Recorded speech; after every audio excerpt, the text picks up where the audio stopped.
Okay, so welcome. So this is the first in a series of lectures on string theory. These lectures will go on at least till next year, but depending on various things, including your interest in the course, we might continue the subsequent semesters. Okay, so it might be a year and a half long. The plan for the first part of the course, by first part I mean till May, is to go through a treatment of perturbative string theory. Okay, so the main textbook, the textbook that will be most useful in this course is Polchinski. Polchinski has written a couple of really nice textbooks in string theory. We will follow Polchinski's book, mainly chapters 1 to 4, through large parts. And this will be the most useful single reference. Other useful references are the book by Green, Schwartz and Wilson.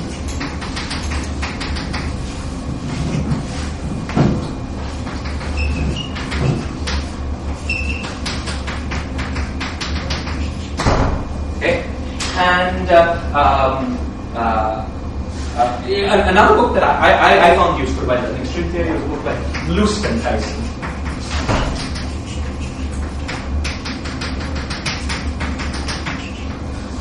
Through the course, we'll also follow other references, but I'll tell you about them as we get to them. Okay, so as far as books go, these will be the main references for our course. Okay. Good. So any organizational questions or comments before we start? So the plan is to have the classes on Tuesdays and Wednesdays, same time, 2:30. Okay, great. This Friday is no class or? This Friday we could take a call on that. How about having it this Friday and then from next week, 3 Tuesday and Wednesday? So we have 2 classes. Okay, good. So what are we going to do? Well, so let me give you 5 minutes, a 5-minute spiel on why we're studying string theory. Okay. As all of you know, quantum theories of 3 of the 4 basic forces of nature have been successfully developed, successfully tested in accelerator experiments, and work very well. Okay. These quantum theories are the quantum theory of electrodynamics and the gauge theories that govern weak and strong forces, the SU2 and SU3 gauge theories. Okay? These theories are based on a classical Lagrangian, but we've understood how to do quantum mechanics with these theories by quantizing this. Okay. Now, well before we got understanding of, for instance, the classical Lagrangians of the weak and strong force, we had good control over the classical action for gravity. The Einstein action was written down in the early part of the last century, many years before strong forces and weak forces were even begun to be used. And we have very good understanding of the classical physics of gravitation. In some limits, it's Newtonian physics. In more extreme limits, it's given by Einstein's theory of gravity. These are very well understood theories, and we understand them in very intuitive and very nice ways very well. Okay. However, as all of you know, the way that electrodynamics developed. First, Maxwell wrote down his classical theory of electrodynamics that was written in nicer ways later time, and then various people starting from Dirac and then Feynman, Schwinger, Tomanaga, and various other people understood how to convert that into quantum theory by quantizing the Lagrangian. Okay, so it's natural. A natural course of events would have been that somebody smart would have taken the Einstein Lagrangian and quantized it. Okay, that has never successfully yet been done. That program of taking the Einstein Lagrangian and trying to make a quantum mechanical theory based on it, just by following the usual procedures of canonical quantization, that some of you know and others of you will study when you study quantum field theory, has never successfully been achieved. Okay, there are various technical reasons for this achievement, for this lack of which we won't try to go into at the moment. Okay? But though many people have tried, this program has never successfully worked. Okay. Now, what is the lesson from that? Well, of course, one possibility is that we haven't been smart enough. The right, young, brilliant guy will come and explain how to make a quantum theory that has the Einstein-Lagrangian as its classical limit, and then we won't be happy. At least we have a quantum theory of gravity. However, the program of trying to quantize gravity is proved directly. It's proved so hard. It has left so little insight. All the attempts have tried. Okay, yeah. In my opinion, not led to any, very much. So you might think that there is another possibility here, and that other possibility is as follows: there is no such thing. Well, that it's just misguided effort to try to make a quantum theory of gravity by quantizing the gravity Lagrangian. Okay, a consistent quantum theory, and an analog would be something like this. In the study of the weak interactions, there was a phenomenological stage in the study of that theory, in which people realized that many experimental results could be obtained using 4 Fermi interactions. Okay. Now, if you try to write down a Lagrangian, so some action which has 4 fermions, the detailed contraction structure doesn't matter, aside from 4, and you try to make a quantum theory based on this Lagrangian, you run into various troubles. Some of them are analogous to the troubles you run into when trying to study gravity, or trying to quantize gravity. And the way we understood how to make a quantum theory of this interaction was not by correctly quantizing the Lagrangian, but by realizing that there were more degrees of freedom than just the fermions. There were, in addition, the W bosons of the weak interactions. Integrating out the W bosons in some approximate regime gives you the theory of 4 Fermi, this 4 Fermi interactions. But the theory that we know how to make sense of, the theory that is so well tested in accelerated experiments, is a theory with fermions interacting with W bosons. This is not part of the basic interaction of the theory, just a phenomenologically effective interaction that you integrate out some fields. So in that case, the lesson was that we should try to make quantum theory based on this action. We should instead look at a larger system, which you can understand and make consistent, and when you take the appropriate limit of that larger system, it recovers the physics of this phenomenological model. Okay? So there's a second possibility that at least most consistent quantum theories of gravity, perhaps there's some,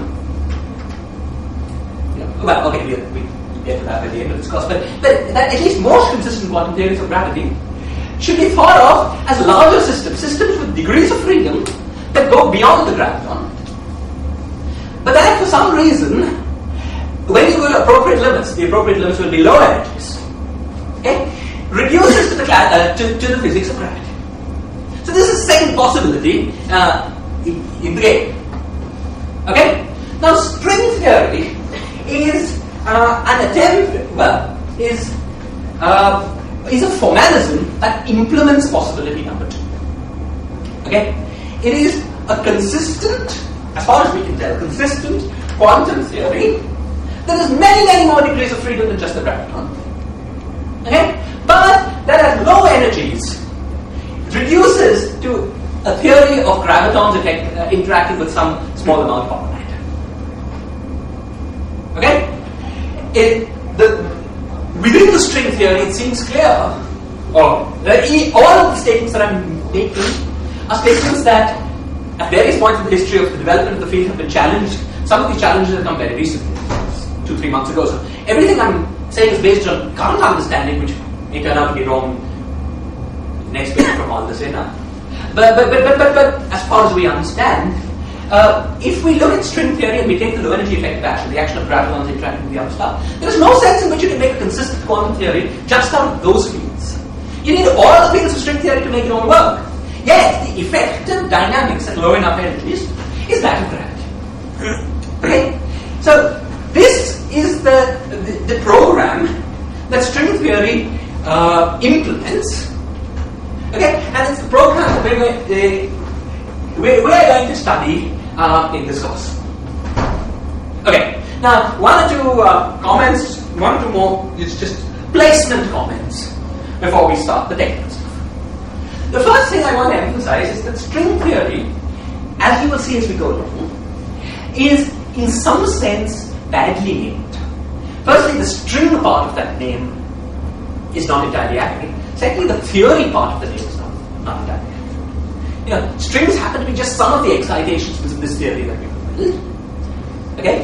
But also, the statement that it's a theory is a little inaccurate, in my opinion.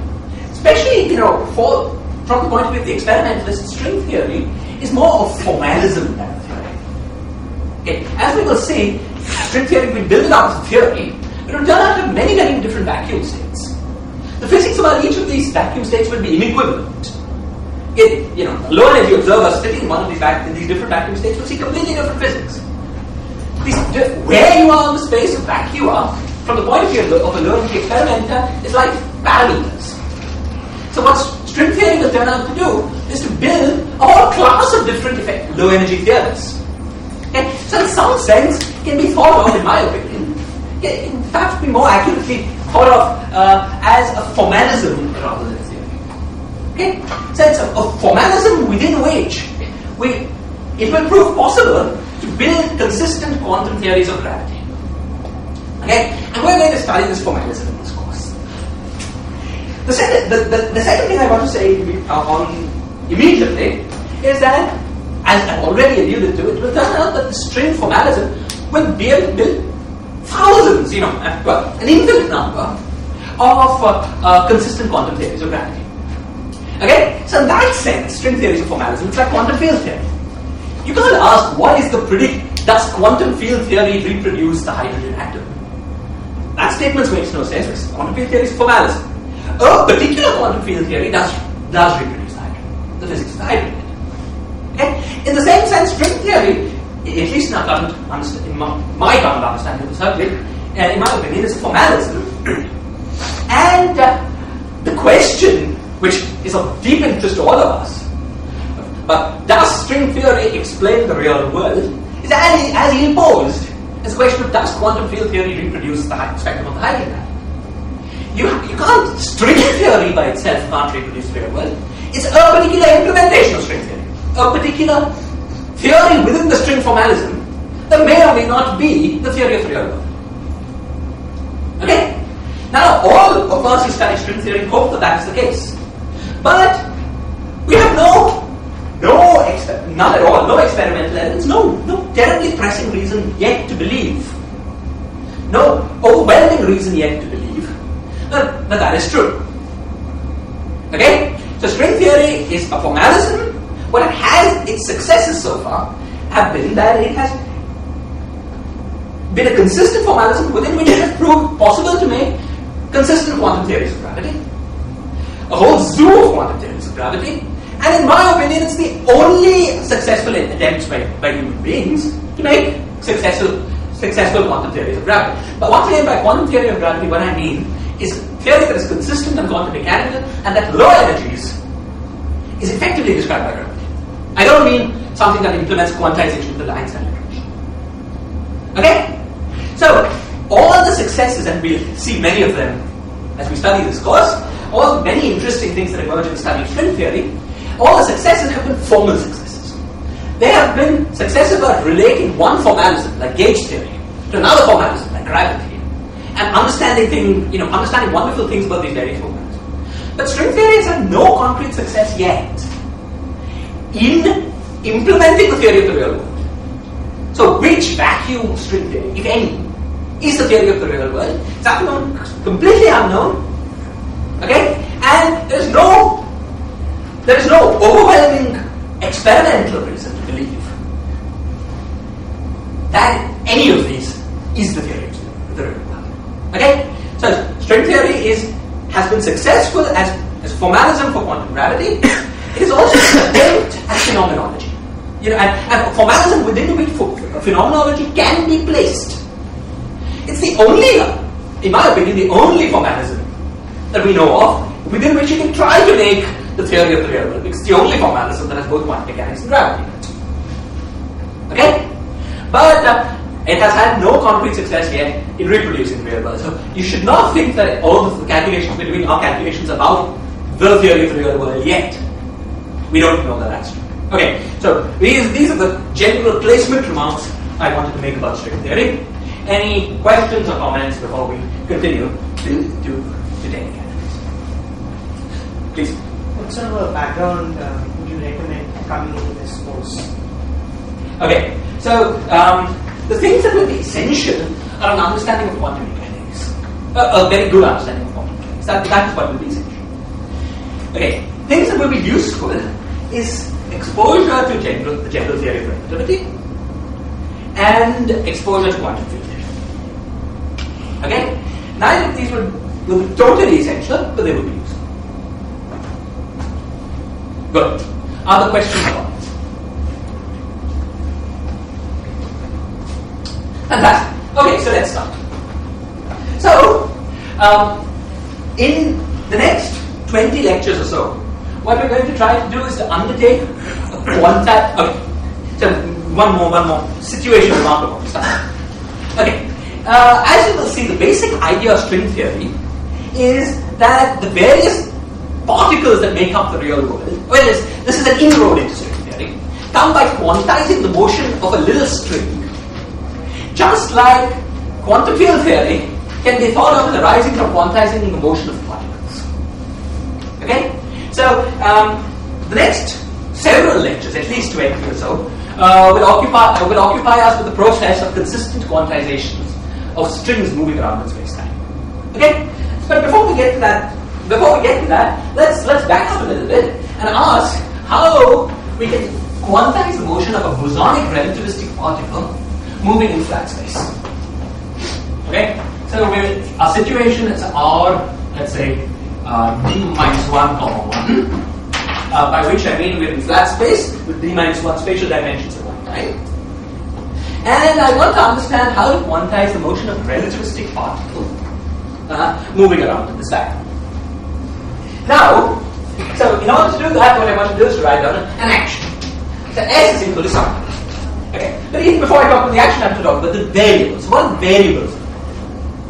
Okay, now all of you know how to think about this, because this is the kind of question you ask in quantum mechanics. Understand? The variables of the problem are the position of the particle. It's a bosonic scalar particle, but no internal degrees of freedom. So the position of the particle, let's call it xi of t, is the standard set of variables that you use in trying to make quantum mechanics. However, in using these variables, you break manifest Lorentzian variables because you choose variables to be space and t to be a parameter. Lorentzian variables mixes space and time coordinates, so this doesn't look like the kind of thing you want to do if you want to preserve manifest relativistic invariance. Okay? So unmotivated as it may sound at the beginning, okay, let us start by trying to make a formalism in which the variables are not xi of t, but x mu, where mu runs over all spatial as well as the time coordinate, as a function of tau. Now immediately you should ask me, what the hell is tau? Okay, there is nothing else in the problem of space and time. So tau is a fictional parameter. And as soon as we set up the problem in this way, we must make sure that we set it up in a way that is independent of what tau is. Okay? So any action we write down for these variables, any action we write down for these variables has to have the property that it is invariant under the following transformation. Tau is equal to f of tau prime. By which I mean the action function written as a function of x of tau prime should take the same functional form as the action function written as a function of x of tau. Okay? Because there's no tau is going to be some parameter that tells you where parametrizes the path of particles, some arbitrary parameter, let's say starts from 0 and goes to 1 in some given process. There's nothing physical or invariant about it, so we should be able to change parametrization at will without changing physics. Is this clear? Okay, so that's going to be our guiding principle. How do we write down an action? That's going to be our guiding principle. So let me try to write down one action that has this property. Okay, now an action. So once again, tau is some arbitrary parameter that parameterizes world lines. We want to write down an action for x mu of tau. Now, how do we write down an action that does not depend on what tau is? A simple way to do that is to make our action a geometric quantity. Okay? In order to understand this, let me give you the example that will turn out to be what we want. Let's choose the geometric quantity of length. So suppose I have some path parameterized by tau. Let me write down an expression for the length of that path. Okay? So the length of the path, let's say for a moment, so we're working in Euclidean space. We get a minus sign right in Gaussian space. But if we were working in Euclidean space, well, we know that if there are 2 points and the difference between the coordinates of these 2 points is dx mu, then the length between these 2 points is simply dx mu to dx mu. Square root. The metric is 1. The identity. Okay? Now x is parameterized by tau. So what we could do is put a d tau here and put a d tau there. But we don't really want the tau. That's just fictional. It's fake. So we multiply and divide by d tau, so we put a d tau. Okay? This object is an expression. Now I include the integration sign. So this object is an expression for the length of the path. Traversed by this particle, and is clearly independent of rescaling of redefinitions of the variable tau, because we can write it without a tau. Is this clear? So first exercise. Okay, I want you guys to satisfy yourself as clearly as possible that if I write if tau is equal to f of tau prime, okay, you make this change of variables, rewrite this action as a function of tau prime. You get the same. You get the same expression as a function of tau prime. It's obvious. It's obvious. We've done it, but I want you to convince yourself. Okay. So this action expresses geometric quantity. The parameters are fake. So it has a property that we want. Okay. Now let's move to Euclidean space. To Minkowski space. Okay, and write down the action that will actually be of interest. This any transformation for it does not singular Jacobian, right? I mean, yes. You will have it. That's right. You will have. It should not be multi-parameter. That's right. So Suresh's comment is a good one. The transformation will have to have the property that tau is equal to f of tau prime is a one-to-one function. It doesn't go back. That's true. You see, basically, the point is that suppose you take Suppose you take this following path, and then you choose a parametrization that does this. Then that changes the length of the path. You see, along this parametrization, you're not computing the length of the path. You're computing the length of the line that you're traversing, which is larger than the length of the path. Okay? So you want one honest variable that really parameterizes the path. Okay? And then all variable changes that will be allowed will be honest variable changes of that honest variable, namely one-to-one variable changes. Good point, thank you. Okay, good. You'll see that that's needed because there's a square root here which will bring out an absolute value. If you try to do this exercise, you'll have an absolute value here that will have to cancel with a number there. So that absolute value, that's what we'll read the expression. Okay, good. So now let's move to Minkowski space. So we want to do the same thing for Minkowski space, except we were interested in paths that are time-like, because that's how particles move. Okay, so in our metric conventions, let me immediately set up a metric convention. Our metric convention will be minus plus that. So time like vectors have negative length. Okay, so in our metric convention, we need to include a minus sign inside the square root in order to be taking the square root of a positive quantity. Okay, So now metric convention, S is equal to minus of dx mu by d tau, dx mu by d tau. And now we can put any constant we want behind this action, that doesn't change anything. It will turn out to be useful to have a negative constant, as we will see in a moment. Okay, so this is the action that we're going to start. The action for the motion of a relativistic particle, relativistic scalar particle. Okay, good. And of course, this is the down here. Okay, is this clear? Any questions, comments, or any discussion about what this action is? Okay, good. So now see. Before we go on to the quantization of this action, let me first convince you of something you're very familiar with. Okay? So, well, one of the things we said was that the parametrization of the path should be phaseful. That is, any given value of the parameter should correspond to a single point of the path. Okay, now, if the particle always undergoes time-like trajectories, classically that's what we're going to do. So, if the particle always undergoes time-like trajectories, then there's one obvious parametrization of the path, namely the time. Okay, so we could use any parameterization for tau. Let's choose for a minute to use time. Okay, so what do we get? Then dx0 by d tau is 1, but when we contract that with the metric, it becomes minus 1, which cancels this side. So S is equal to minus m integral of 1 minus vi squared, where vi is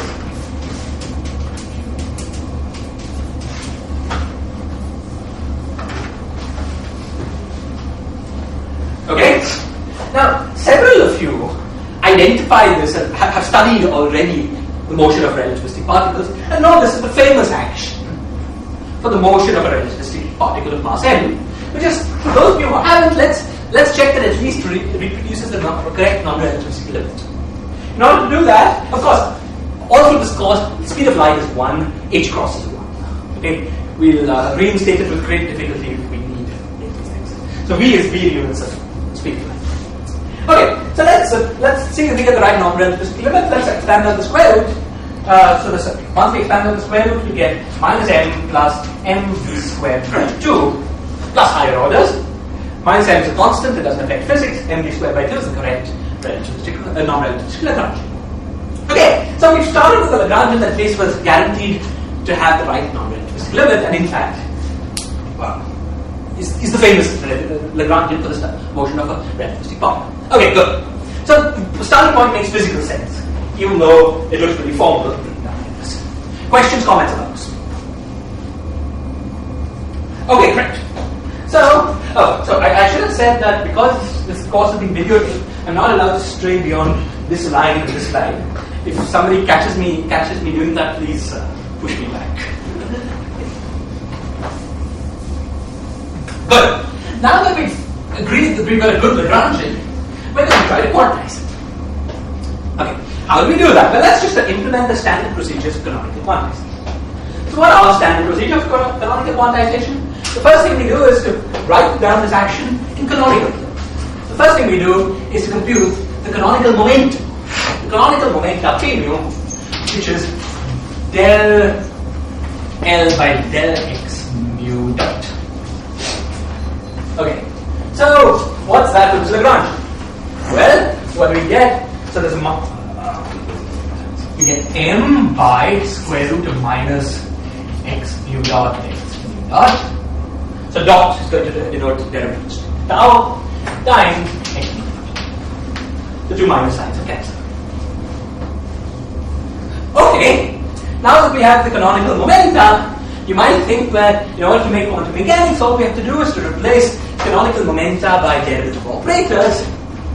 Okay, and coordinates by the x, the coordinate operator, and with root. However, things are not quite so simple. We know that this shouldn't be so simple, because if that were true, then the answer to quantum mechanics would be a Hilbert space of functions of d variables. Whereas in the non-relativistic limit, we know that the right answer is Hilbert space of function of d minus 1 variables. We've got the wrong number of variables in the problem. So things shouldn't be so simple. We should see that somehow. How do we see that? We see that from the following way. You see, you look at the momentum here, and then construct the following object. Construct P mu P. Okay, so what do we get?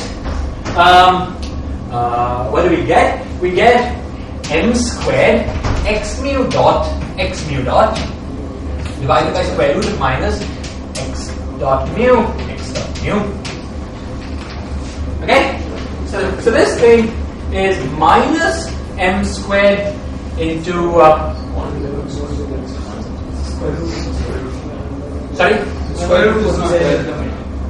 Was not there In the denominator, it won't be there. Oh, thank you. Lovely. So we just get minus m squared. And therefore, we say that P mu plus m squared is equal to 0. Okay. Now, what have we found? You see, from the formal point of view, P mu's were canonical momenta of our action. They label points in phase space. Points in phase space give you all allowed initial conditions of classical mechanics. This equation is telling you that not every assignment of momenta is an allowed state in your theory. The momenta have to lie on a specified surface. People who study these canonical quantization with such relations between, in the standard implementations of canonical quantization, x mu's and p mu's are completely independent variables. There are no relations between them. Okay? We run into a system in which that's not true. The momenta are constrained to a Bayes-Simpson equation. Okay, so how do we implement the quantization of such a system? Now, there's deep general theory developed by Dirac to study the quantization of canonical systems, and I really read that there's a little book he's written on lecture notes in quantum mechanics, Yerisha, something like that, lecture notes in quantum mechanics, which is a real pleasure to read. So if any of you is interested, I really strongly recommend that book to you. But we're not going to go into some deep theory, we're just going to follow randomness. Okay. So how do we do the implementation of the system? Well, actually, something else we should do before. Okay, so we'll notice that we've got this constraint. But okay, let's ignore that and proceed for a moment. The next thing we do is to compute the Hamiltonian of the system. So we want to compute the Hamiltonian. Fine, so the Hamiltonian of the system is P mu x mu dot minus f. Can anyone quickly do the algebra and see what this gives us? Good. It's 0. Can you see why? Can somebody give me a reason for that being 0?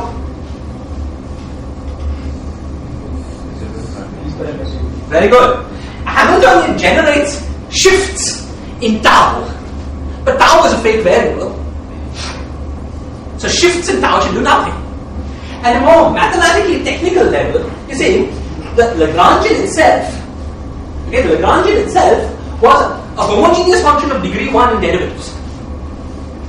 Okay? Therefore, this quantity is guaranteed to be the Lagrangian once again.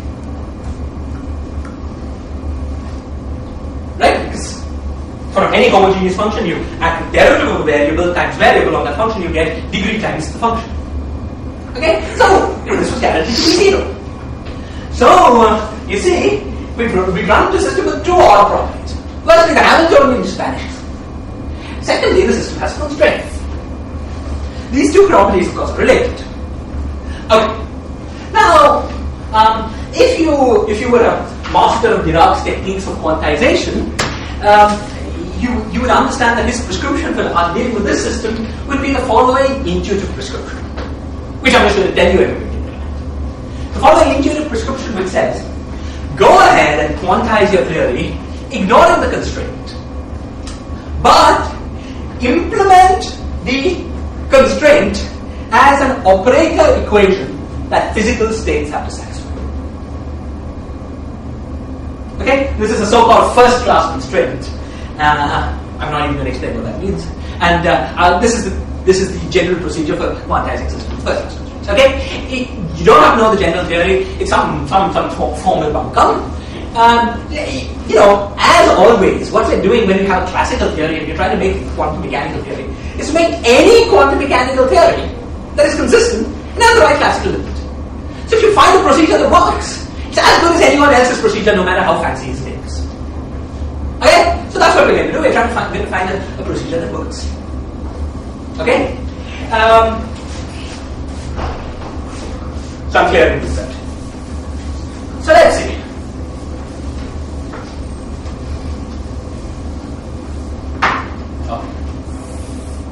Okay, so so firstly, suppose we just did the quantization. So what's the answer to the Hilbert space? The answer to the Hilbert space is functions of x mu, with the norm we'll discuss in a moment. Okay, the answer to the Hilbert space is functions of x mu. Okay, but you might say, well, hold on, in ordinary quantum mechanics we have functions of our variables and also time. In this case, should we say functions of x mu and tau? The answer is no, because the Hamiltonian is 0. So Hamiltonian is what changes the state as you move in time. The state doesn't change, so it's not a function of time, it's just a function of x. So this is our Hilbert space. A normalizable function with a given norm, which we'll discuss in a moment. Okay? Now, not all wave functions of this form are physical. Only those that satisfy this constraint. What does it mean for a wave function to satisfy the constraint? Well, we know p mu is equal to minus I del mu. I almost wrote an H cross there, which would be a cardinal error here. Okay? So it's minus I del mu. So let's put that in. So the constraint that we have is psi of x mu acted on by minus I squares to minus 1 del mu plus x squared on psi of x equals 0. Okay. Now, what sense is this making? In order to see what sense this is making, let's try to go back and use a much more lowbrow approach to the quantization of the system. Let's go back to the Lagrangian. S was equal to minus m square root of 1 minus di squared. Xi dot squared, where we chose a particular implementation of what tau is. Okay? How do we do the quantization of this system? Well, if we did the quantization of this system, we would have the variables are just xi. Okay? So what is pi? Pi is equal to mxi dot divided by square root of 1 minus xi dot squared. And the Hamiltonian is equal to, well, you can compute it, but you know what the answer is going to be. It will be pi squared plus x squared. When you do the algebra, this is something you're all familiar with. Now, if we were to work out the quantum mechanics of this system, what we would have is the wave. Oops, this is not good. So what we would have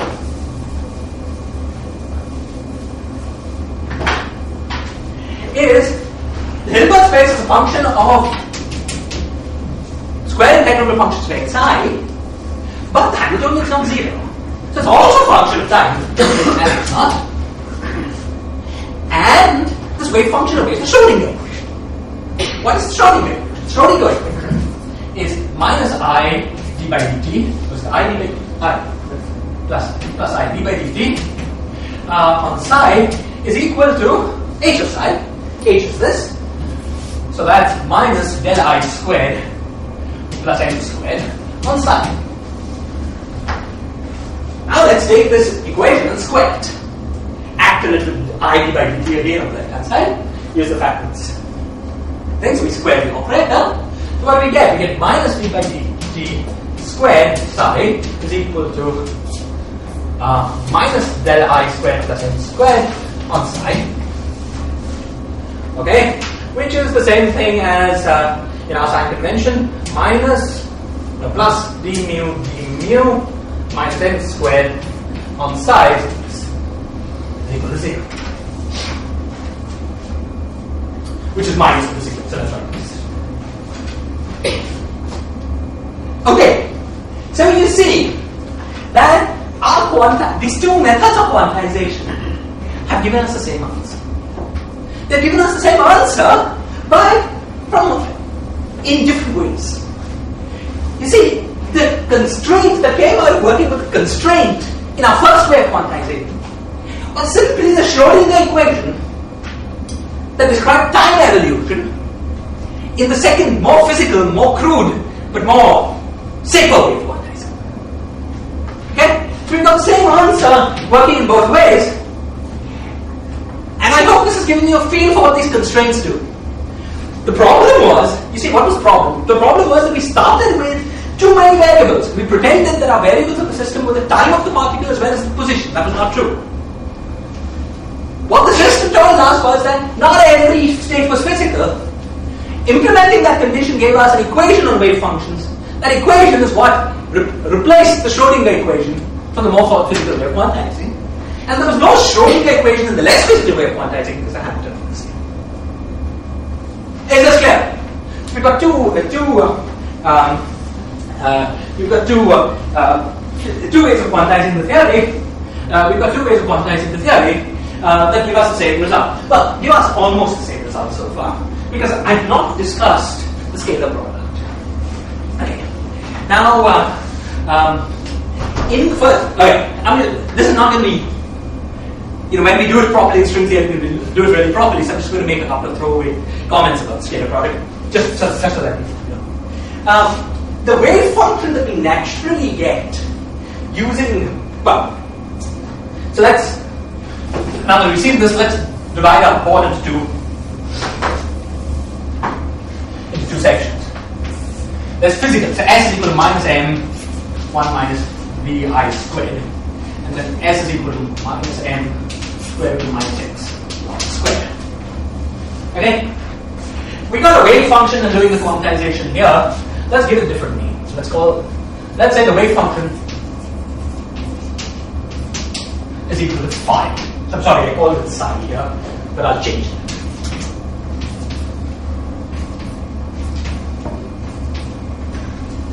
Okay, what is the natural norm for scalar products in this system? Well, we know, we've all studied quantum mechanics. There's no ambiguity. If we work in momentum space, then the norm is just, after some 2 pi's which we won't obsess about, it's phi star of p times psi of p d minus 1 of p. This is equal to phi psi. Okay, it's just the usual thing we do, the usual measure of quantum mechanics. Okay, what about the norm for wave functions in this way of quantizing things? You see, in that way of quantizing things, everything, the natural thing you would think about, you say everything was a function of d variables. So you might be tempted to write, well, dp, now I call this psi, let's call this phi prime. Sorry, phi's are the wave functions you get. This quantization psi is the same. Okay, you might think that the natural thing to do is to say psi star p, psi of p, except that makes no sense, because we know that this psi satisfies the constraint that it only has non-zero support on those momenta that obey the equation p squared plus x squared equals 0. So while you can say this would just be 0. So let's enhance the contribution from that surface, and let's do it in the Lorentz invariant manner. So we do is push delta p squared plus x squared. Well, it's going outside the. Oh, that's right.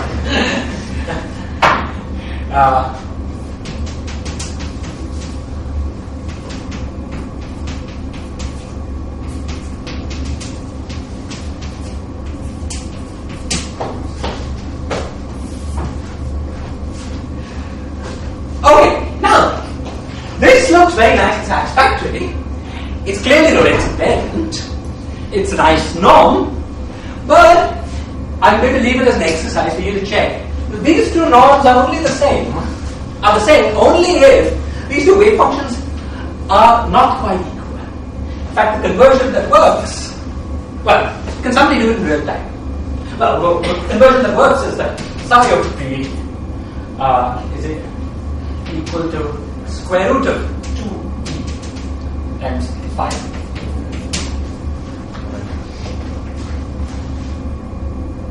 Alright, I'm going to leave this as an exercise. We'll list these exercises, by the way. So, the first exercise was to explicitly demonstrate invariance of their action. The second exercise was to check that this variable transformation equates these two norms. Okay? Having done that, you see, these are the same systems. It's the same system, but the wave function is not quite the same. Same up to a little redefinition. This was a by the way aside, which we'll understand very well when we study string theory, so don't obsess about it. Okay, good. That's all I wanted to say about these two ways of quantizing the system. Any questions or comments?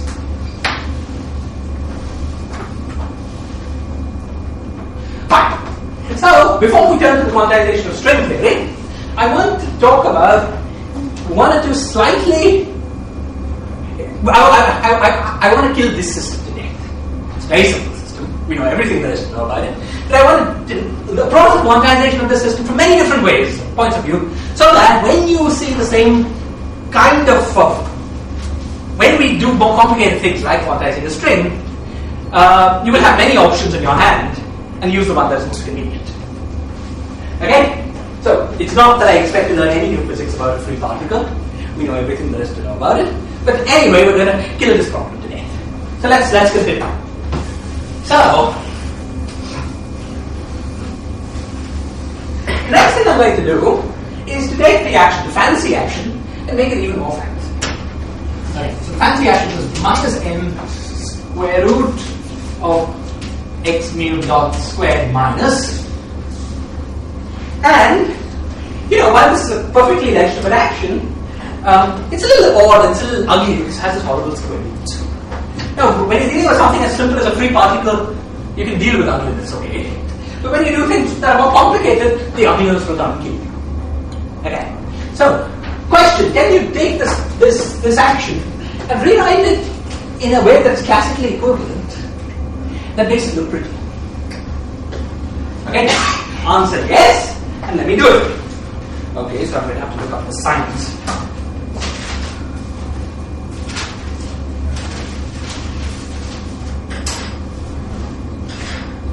Suppose you consider the following: s is equal to m by 2,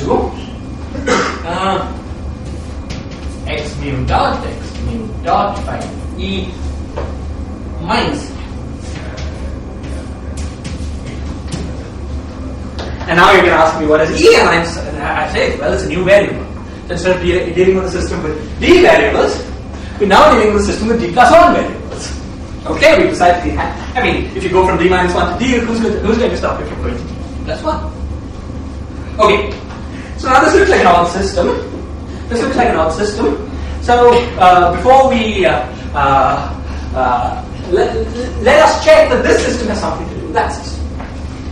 Okay, in order to do that, what we're going to do is to notice that it's very simple to solve for the equations of motion of E. Basically, because the action has no derivatives in time with respect to E. Okay, the equation of motion are purely local in tau coordinates, can easily be solved. So let's write down the equation of motion of E. So the equation of motion for E is minus 1, that comes from differentiating this guy, minus 1 over e squared, that comes from differentiating this guy, in x mu dot is equal to 0. Okay? So that tells you that x mu dot is equal to minus of this is equal to e squared. Or e, which by convention we choose to be a positive number, is minus x mu dot. Very good.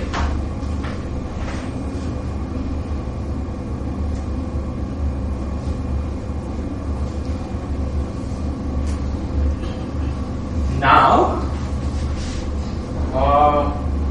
right, you have to keep your wits about you with minus signs, otherwise you might think this was 0. Okay, so now let's substitute this in. Okay, so we substitute this back into the action, we have f by 2, s is equal to f by 2, and then we got this x mu dot, but we write that as minus of minus x mu dot, and then there was divided by the square root, so this is this, and then we've got another minus square root of x mu dot, minus. So the action the system will simply equal to m minus m square root of minus x mu dot n. So it's the same action. It's the same action once you solve for E using its equation of motion as the previous system. Okay. For those of you who feel uncomfortable about working with actions once you've put in equations of motion, solutions to equations of motion, something you in such certain situations should be uncomfortable about doing, I encourage you to check that the equations of motion or that you get from these two actions are the same. Okay? E is simply determined once you know what x is. Once you plug that into the equations of motion of x, you get the same equation of motion as before. Okay? Classically, these systems are just identical. Okay?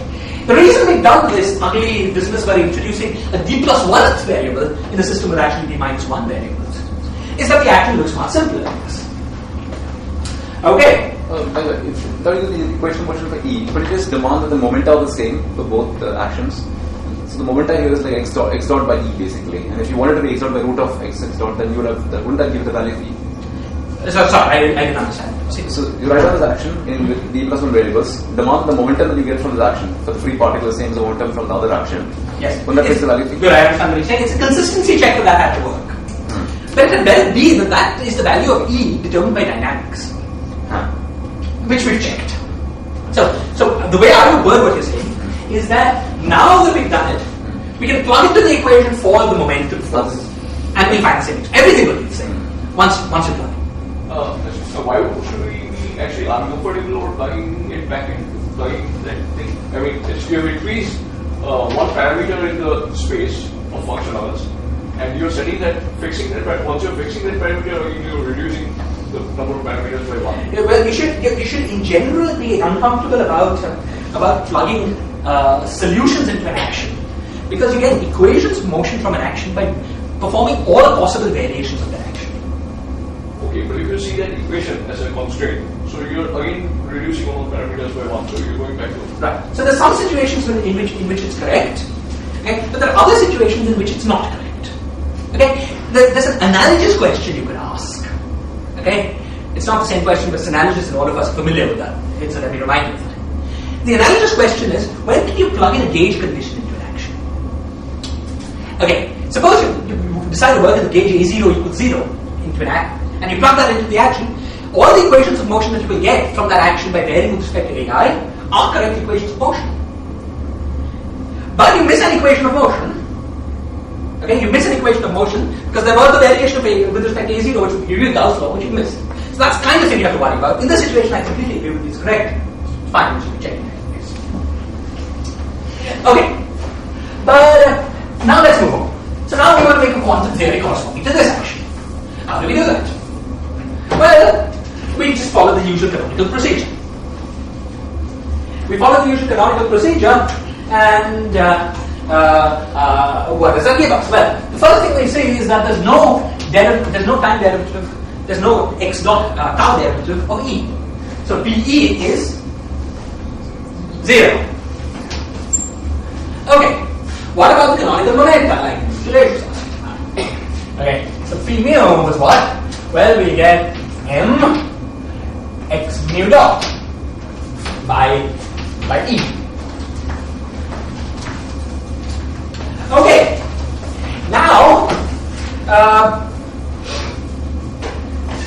Okay, now the next thing we see is that if we compute, okay, so this is already a constraint.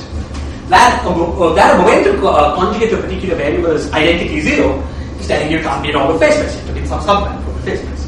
So you have at least one constraint in our system. Okay? And I think that you might have thought that's it. There are no other obvious constraints in the system. However, there is one more constraint in the system, which is more subtle than the initial constraint. How do we see that? In order to see that, let's compute the Hamiltonian. The Hamiltonian of our system is what? Well, the Hamiltonian of our system is x mu dot p mu minus Lagrangian. Okay, so that's going to be E times p mu by 2m plus m squared by and there's an e outside there as well by bracket.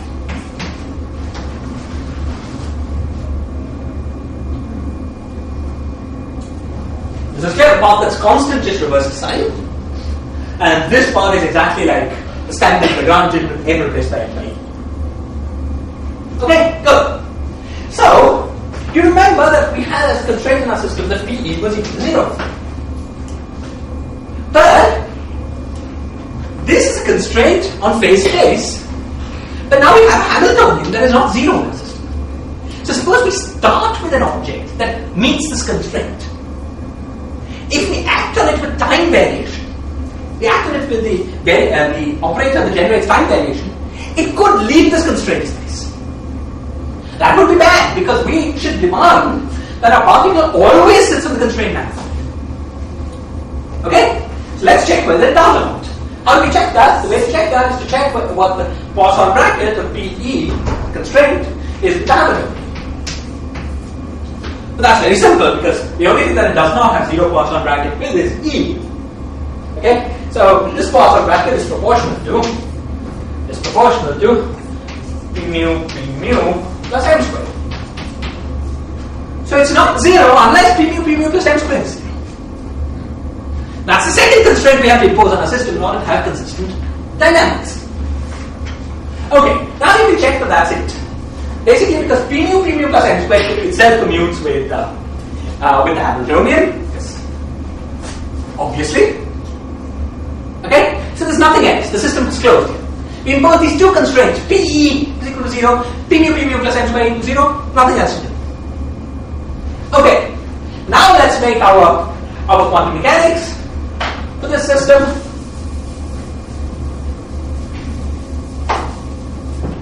Okay, so now we make our quantum mechanics for this system. States are functions of x mu, e, and tau. However, once we impose the constraint, the Hamiltonian is 0. So states are not functions of tau. And once we impose the constraint, what's the constraint?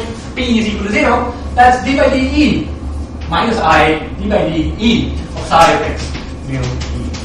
You know, because the momentum conjugate e is d by de. And therefore, the solution to this is make functions that are functionally of x mu. Imposing the second constraint now reduces this problem exactly to the one we've already solved. Okay? So, we're seeing how this works.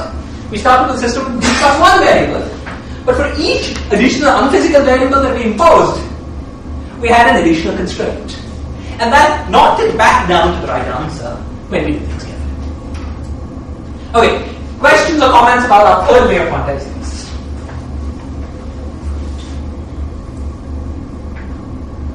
Fine. So, just to show you what varieties of quantization are possible, we're going to do a fourth way, but I promise you that's it. This fourth way of doing this quantization is a poor man's quantization. Sorry, so please. Is there a general rule you could extract from this? Given d variables, you want to remove r of them, just put d by dr of psi or x mu r equal to 0? That's probably what you seem to be doing here. For example, the first way, you had psi as a function of x mu comma tau, t, for example. And the constraint equation was d by dt of psi equal to 0 at the end of the day. Right. Well, that was not constraint, just the Hamiltonian that had been 0. That's right, but that's just Hamiltonian, that's right. And the constraint then generated the true dynamics of the system. I don't think you want to make very general rules. But please go. Please go. What? No. Oh, okay, fine. But that's different from the. It's just something that. So you just demand, for example, that you stay on the space of constraint when you're doing time evolution, right? And that gives you back the first constraint equation. That gives you back the first constraint. Well, you see, the constraint that PE was equal to 0 was not consistent under time evolution unless it was also true that P squared plus M squared. So there's no consistent way of doing the quantization, this constraint quantization, unless you impose both constraints. So demanding the equation motion from both actually be the same at every instant of time, essentially. Isn't that the statement that p equal to 0 always? Because p equal to 0 is a necessary condition for both actions to be the same. P equals 0. Well, it came out of the equations of motion. Oh, I see. So it's not. You see, there's nothing you put in by hand. Okay. We're doing quantization. We're following the rules. We find a constraint, and we want to impose a condition that the constraint is invariant on the time. There's nothing arbitrary here. You just follow our nose. This is the answer here. We always do things that are sensible. You land up with an answer. Basically. Okay, good. So let's do the last one. This last one is poor man's route to quantization. Please. In the previous way, we didn't have to bother about the fact that the Hamiltonian was identically 0 was an obvious constraint. But in this case, But it was not a constraint. Just told you that time evolution was true. Yeah. But now H is not 0 identically. At least It's not 0 identically. However, you're only dealing with states on which the Hamiltonian matches. So time evolution for physical states is true. Okay? Great. Last way. I hope we're not pushing this line further.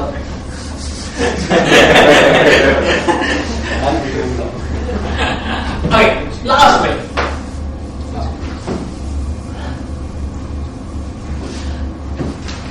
The last method of quantization uses the same action that we started with. Okay? But says, look, I don't want all this formal nonsense. Let me just follow my nose. So, the action is this. Minus plus m x mu dot by e minus e. Okay, down. 1 over. Okay. And now, I want you to notice something. Suppose you make the substitution x of tau is equal to x prime of f of tau. And e of tau is equal to, well, prime makes it sound like there called tilde. E tilde of f of tau df by dt. Okay? So I've got a set of variables and I rewrite the action with this variable change. Okay? As exercise number 3, all these are 2-minute exercises.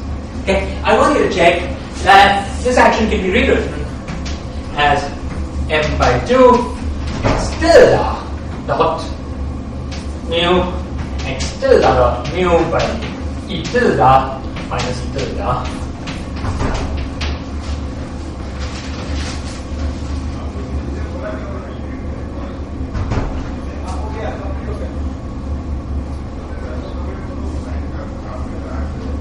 With an appropriate redefinition of what this tau is. This would really be f. It's some right. So isn't that dt by df tau? What? Isn't that d for the e transformation? This is df by there's df by df by deta. Okay. What I'm saying is that this action here has a reparametrization invariance in it. Okay? That if you change the coordinate, okay? Go on. What is the DFT now there? Why is there DFT now here? Well, this is a rule, a transformation rule, under which the action is invariant. We see why, you see, as we will see in more detail very soon, E is playing the role of a metric on this one-dimensional world. Okay? More precisely, it's playing the role of square root of a metric on this one-dimensional world. And this factor is representing the transformation property of the square root of a metric under a coordinate change. But like naively, we treated E as just a variable in the previous way of quantization. So if I were to do this fourth way of quantization myself, I wouldn't have put that df by deta. I would have just done the same kind of thing for x till x and But that would have been. And I wouldn't have got the right answer. at the moment, all I'm asking you to do is to observe that there is an invariance of the action. If you didn't make this variable change, you would have got a different action. That doesn't tell you anything. Right? What does tell you something is when you do find an invariance of the action. But there is no way to see upfront that you have to put that here. Well, the way to do it is to think about the solution to the equation of motion. E, remember, was square root of minus x mu dot x mu dot. Okay? So now if you make this variable change on x and ask what variable change it induces on E, you get this. Okay, so it is the only consistent. Or we could rewrite the other action as S as E times d out integral. If we change Right. so. Good. So it's the same thing. So E times d tau must be an invariant. That's what he's saying. Okay, good. So however you see it, we've discovered that this action has a reparametrization invariance under a certain change of our variables. Now, this reparametrization invariance, as we talked about right at the beginning, right, is just a change in the labeling of your path. It's a change in the labeling of your path, and therefore there's a gauge symmetry. So, for those of you who are not familiar with the term gauge symmetry, what do I mean? What I mean by this is, gauge symmetry is the word used to describe two apparently inequivalent descriptions of the same physical state. Okay? What's the physical state under consideration? Last physical state is the physical solution is the path of the particle in space-time. You make two different parameterizations of the same path, you have different functions, x mu of tau, but it's the same solution. Okay? So if you're dealing with bad variables or redundant variables, it often happens that two different functions describe the same physical thing. Any situation in which that happens is referred to in physics as a situation enjoying a gauge symmetry. Okay? So what we have here is a reparametrization invariance, and the reparametrization invariance is a gauge symmetry of our system. Okay? Now, one way of dealing with systems with gauge symmetry is just to fix a gauge. So that is to say that, well, there are many different functions that describe the same physical state. So let me, in the space of gauge orbits, choose some condition that cuts each gauge orbit exactly once. Choose one function per state. So put a condition on the functions that I'm looking at, such that this condition chooses just exactly one, picks out one function per equivalence orbit. Okay? Now, without thinking too much about whether it's when and whether it's possible, because this is not our main job, we're not here mainly to quantize the particle. Well, let's try to fix gauge. You see, because E changes with F this way, you might think that it's possible, and we won't even investigate that too carefully. Let's try to set E is equal to 1. E was a positive number, right? What was it on a solution? Somebody remember? Square root, yes, so it was positive. So let's set E to 1. Okay? That is going to define our gauge choice. Once we've done that action, it's very simple.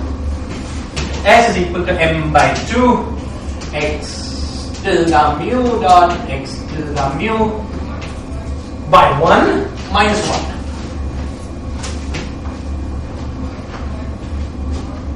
Now this looks like a lovely action. It's very simple. It's like non-resistant mechanics.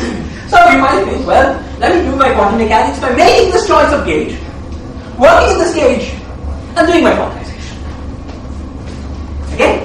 So let's see what we get when we do that. What we get is that p mu is equal to mx mu dot, and that h is equal to m p mu plus m squared by 2. 2m.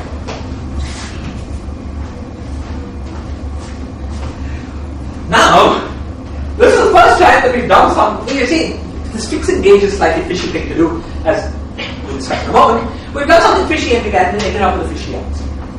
We've ended up with a fishy answer because Now our wave functions in this quantization are function of d variables. And the Hamiltonian is not 0. So the wave functions are actually apparently functions of d plus 1 variables. Oh, this looks bad. Looks wrong, but there's something that's even worse. Let's write this out in detail. This is equal to minus p0 squared plus pi squared plus n squared by 2. And now you see that the Hamiltonian that we have is a crazy Hamiltonian. This is unbounded field. All p mu is one Hermitian operators. Square of an Hermitian operator, that's negative. So we've ended up with a crazy system that has no ground state. Okay? So what have we done wrong? What have we done wrong and how can we fix it? Somebody tell me what we've done wrong and how can we fix it? We substituted the gauge into the action. This is very similar to the discussion we had about substituting A0 equals 0 into the action. How do we fix it up? See, exactly. What have we missed when we substitute the gauge into the action? What we miss is the equation of motion with respect to bearing, with respect to the thing that we substitute. So if we supplement this action with the equation of motion from E, and in that equation of motion then set E equals 1, then we'll be okay. But what was the equation of motion from E? The equation of motion from E was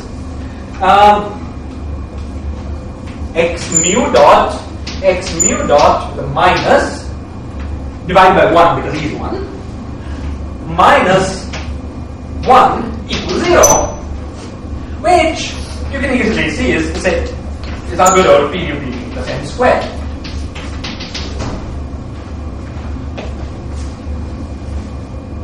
Okay? So, if we just did the naive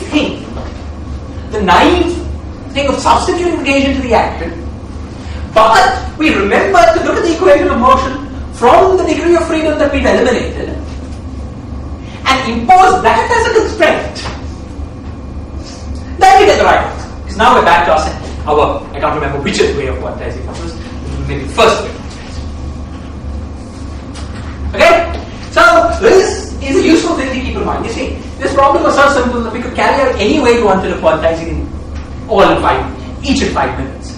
We're soon, in fact now, going to turn to a problem in which the quantization is much more complicated. And different ways of quantizing will have different degrees of complexity. So you want to choose the one that is best suited to your problem at hand, and then you have to do it right. Okay? So we have, to summarize, we've had 4 different ways of quantizing the relativistic particle. The first way was to write down the relativistic action. We had d variables, the x mu's.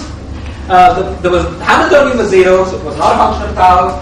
There was one constraint which gave us the equation of the true equation of motion. The second way was the physical way of writing this Lorentz non-invariant action, where we saw we got the same answer. The third way was introducing this auxiliary variable E and doing everything honestly, and we saw we got the same answer. The fourth way was introducing the auxiliary variable E, fixing gauge. If we did things wrong, we got the wrong answer, but if we fixed gauge, did the quantization, then imposed the constraint that came from varying with respect to E, once again we got the right answer. Okay? So now we've got 4 different ways of working, each of which give us the same physics. Okay? So we keep all of these in mind when turning to the problem we really want to study, namely how to quantize the motion of a relativistic string. Okay. So now questions or comments. This is really good time to ask questions, comments, because we're moving on to the next stage now. We're going to move on to the quantization of strings. So please, discussion before you. Anything you want to discuss about what we've talked about now, please do.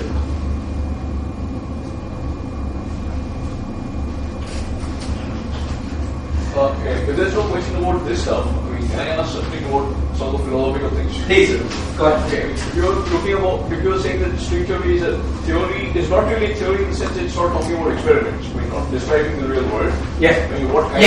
What kind of experiments do you think we should be looking at? Well, you see, what string theory is, in my opinion, this is a big statement, but in my opinion, string theory, when we understand it completely, will turn out to be the correct framework for all consistent thought. Okay? So it's a framework within which consistent calculations can be simulated. Okay? So, within this framework, my prejudices will lie in theory of the real world, but within this framework will lie every calculation you might want. Okay, so if you want to perform the calculation of checking to see whether Yang-Mills theory is a confining theory, it's a calculation that even fruitfully do in this framework. If you want to find the calculation of computing the viscosity of N equals the fluid that makes up N equals 4 Yang-Mills theory, it's a calculation you can do within this framework. You see, string theories have this eclectic nature about it. String theory techniques have been used in mathematics to significantly impact entire branches of mathematics. For instance, my colleague Indranil Biswas once estimated that if you look at a top algebraic geometry journal and ask which of the papers that are written there today, what fraction of the papers written there today could not have been written had string theory not existed, the answer would be about 30%. That's a big impact in the field. Okay? People who are trying to study the experiments at RIC today, heavy ion collisions, in order to model what's going on, are using crucial inputs from string theory. Okay? People who, this is much smaller, but to be such they were eminent condensed matter theorists and trying to understand the dynamics about quantum phase transitions in real life systems, is using calculations from string theory to help. So, at the very least, that's what string theory is. It's a calculational framework of great versatility. Okay? That can be brought to bear on many different physical systems. Okay. That is at the level at which it has impacted experiment today. Will it do more? For that, we don't know. As all of you know, this big experiment, the LHC is out. We're going to get results whenever it does. Let's say in 3 years we'll know something about what's going on.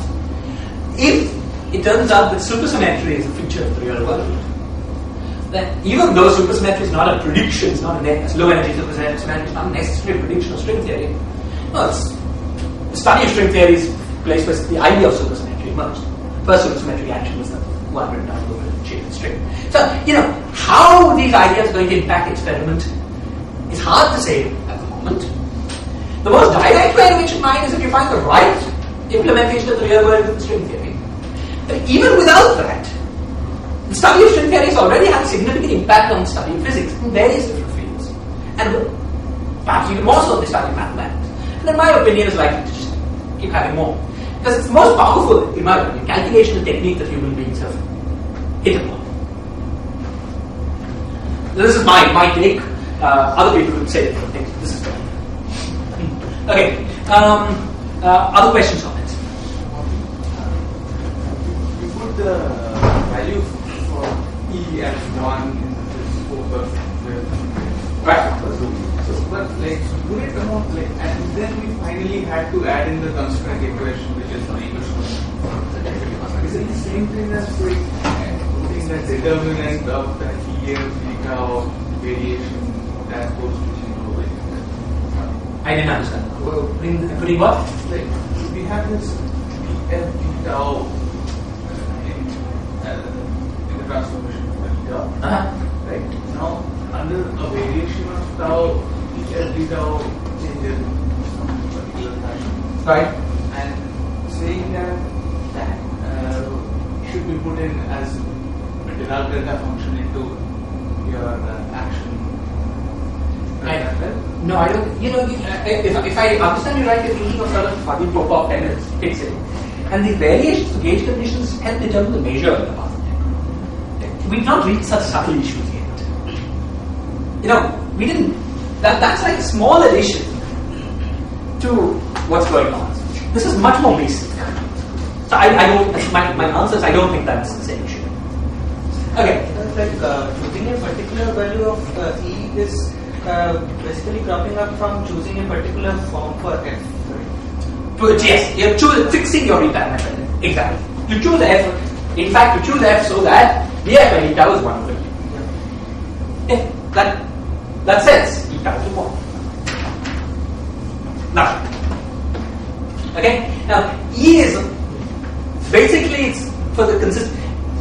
If this were our main job, we would do a very thorough analysis when such a choice is possible. Are there further redundancies? As you will see, when we move to the worksheet of the string, which is our main study of interest, we will do a very thorough analysis of any gauge fixing. But for now, we just don't want to get into this this thing for the next 2 lectures, so I'm not going to worry too much about when it's possible and so on. There's more subtle issues we'll deal with in the system of great interest. Okay? The justification of this is that it works. You know the answer, you get the right answer, you must have done it right. Or mistakes are cancelled, not fine. Okay. Okay, great. Other questions or comments? Otherwise, we turn to study the string. Good. So let's turn to our study of string theory.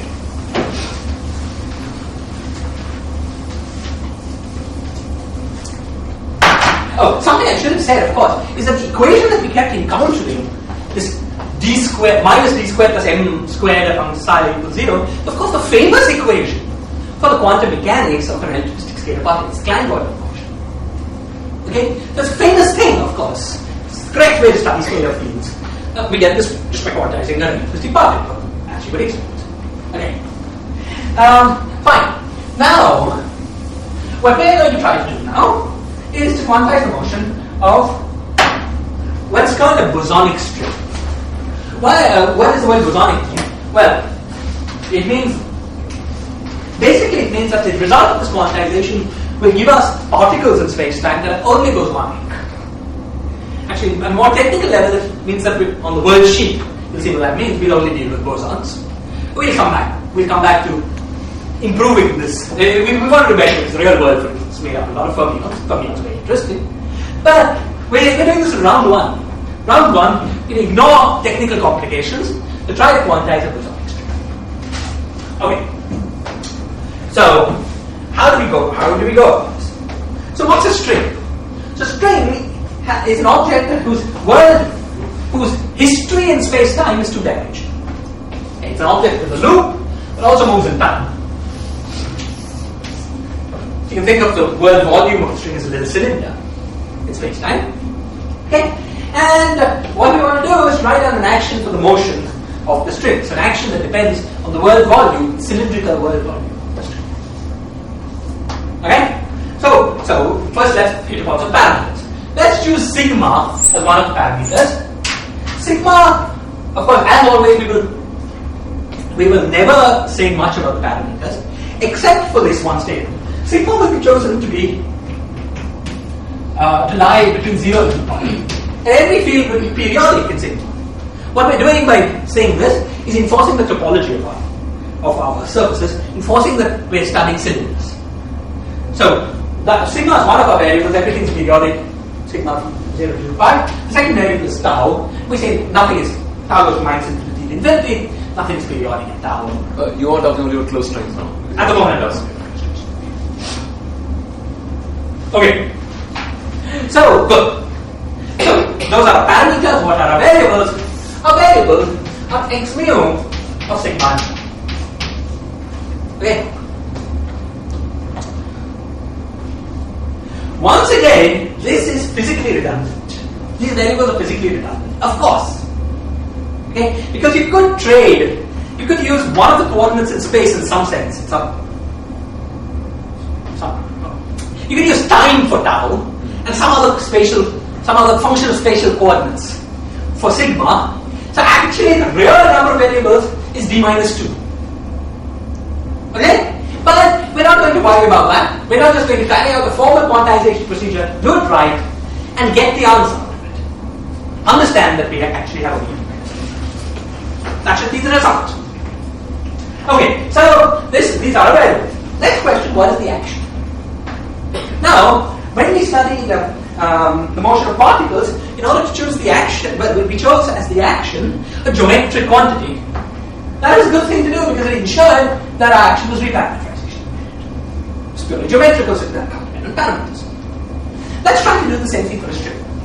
We have some geometric quantity that depends on a 2-dimensional world sheet. Well, what quantities do we have in our hand? We could write down many, but let's choose the simplest one, the analog of the length of the line. The analog of that is the area of this 2-dimensional surface. Okay? So let's try to write down an expression for the area of this 2-dimensional surface. Well, once again, let's do it first in Euclidean space, then we figure out the right minus signs to go to Minkowski space. Okay? So how do we get an area? See, suppose we've got some world sheet, and we vary sigma a little bit, we move in this direction to the sheet. We vary tau a little bit, we move in this direction to the sheet. Okay. This vector, what was it? Well, it was delta sigma times dx mu by dt. This infinitesimal vector was delta tau times dx mu by dt. Okay? Now, in this little variation, what is the area that we swept?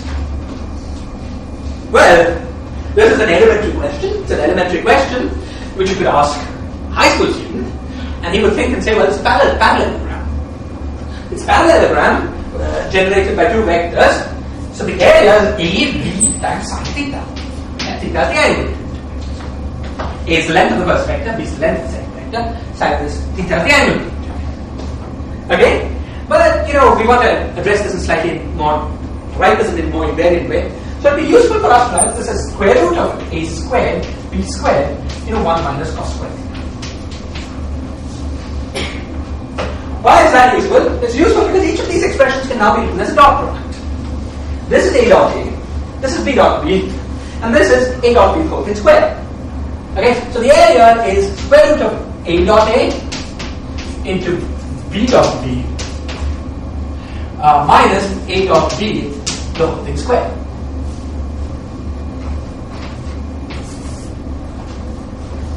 So this quantity, the quantity under the square root, is simply the determinant of A dot A, B dot B, A dot B, A dot B.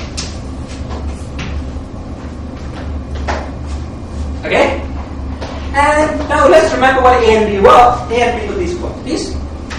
Okay? Dot means contraction of these indices. So what we concluded is that the area is square root of determinant del x mu, del alpha x mu, del beta x mu.